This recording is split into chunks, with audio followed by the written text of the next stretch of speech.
grew up on a farm about 3 hours south of Saskatoon near the town of Gravelbourg. And my mother was a teacher and my father was a farmer. And I learned very early from him a deep love for the land.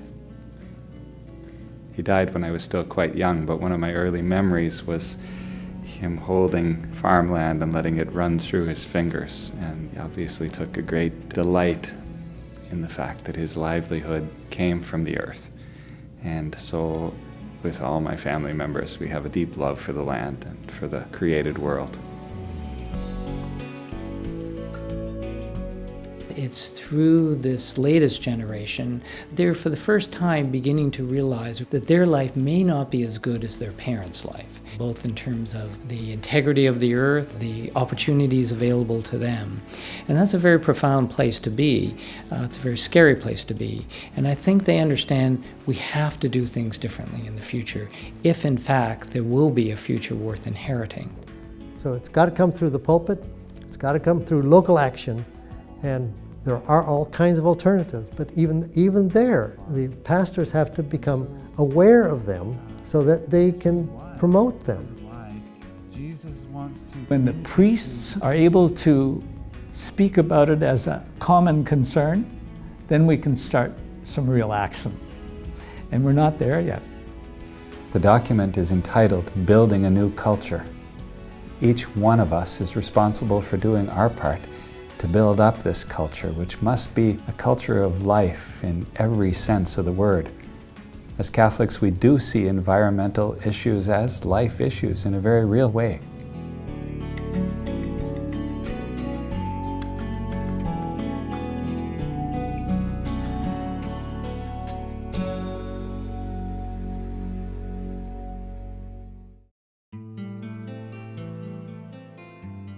In producing this document, we made the decision not to deal with the specific environmental issues or controversies which face us today in our country and in our world, but rather to identify the guiding principles which can shape our response to those issues. Our hope and intent was to empower and strongly encourage the people of God to become informed about these issues and to be guided by our Holy Father, Pope Francis, who tells us when facing environmental challenges today, there exists a clear, definitive, and unpostponable ethical imperative to act.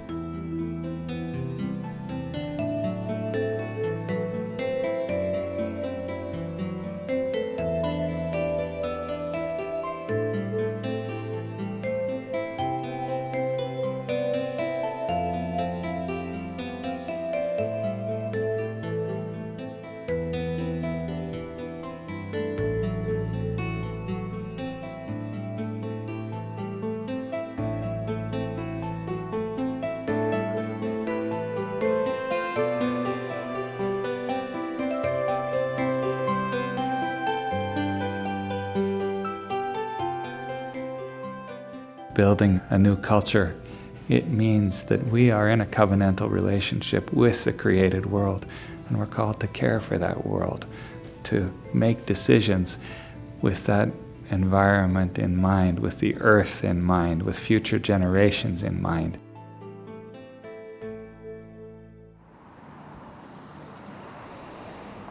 Pope Francis wants us to be in the conversation about the world, about the church, about poverty, about struggles, about the environment.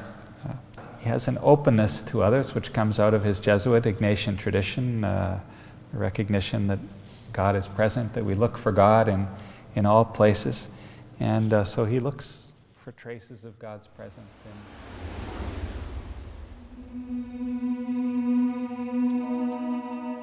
I developed a program called Village Earth, which was at first a field education program out of Regis College, where students would come here and do some learning.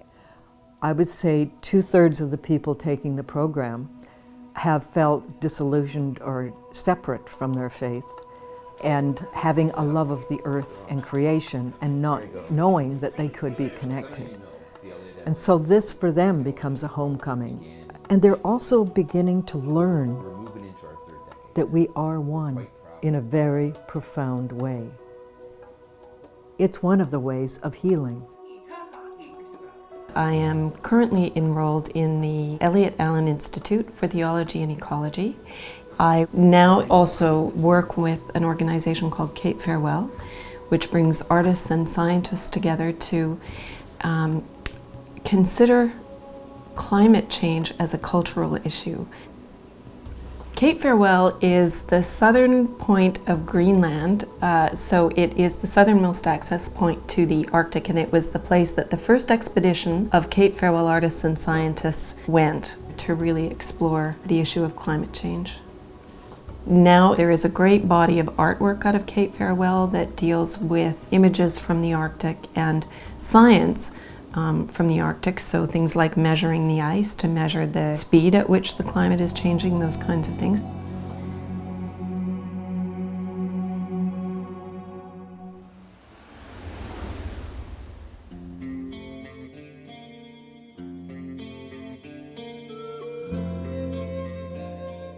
In addition to being a wonderful parish for the community of faith that worships here at St. Gabriel's, it's also a place where many people outside the parish come for tours. Come on in.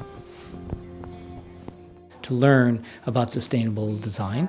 A service out in or a presentation.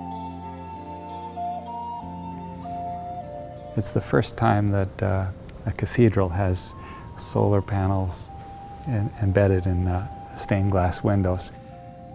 And I think part of the beauty of it is bringing together art, a magnificent piece of art, technology at the service of the environment, and faith.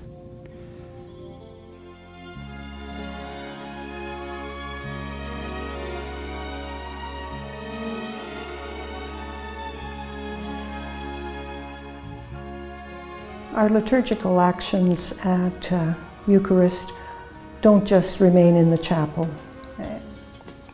They flow out from the chapel.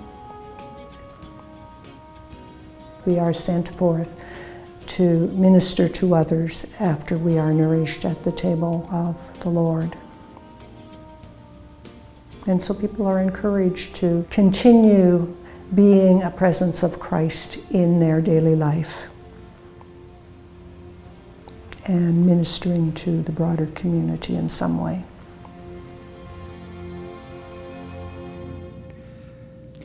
As bishops, we wanted to speak to the whole people of God. There are documents that are written particularly for pastors, but I think our aim was to speak to all people, all Catholics at this point in time, and to encourage their involvement on environmental issues, to give them as much resource as we could to do so. We were trying to communicate not only a sense of urgency, but a moral imperative to engage in environmental issues. A moral imperative which arises from the Scriptures, from divine revelation, from God's authorship of creation, which is consistent with Catholic teaching, with recent social teaching, and in a very specific way with the statements of recent popes who have been very articulate in addressing environmental issues and have really given us a gift and summoned us to be engaged in issues pertaining to the environment.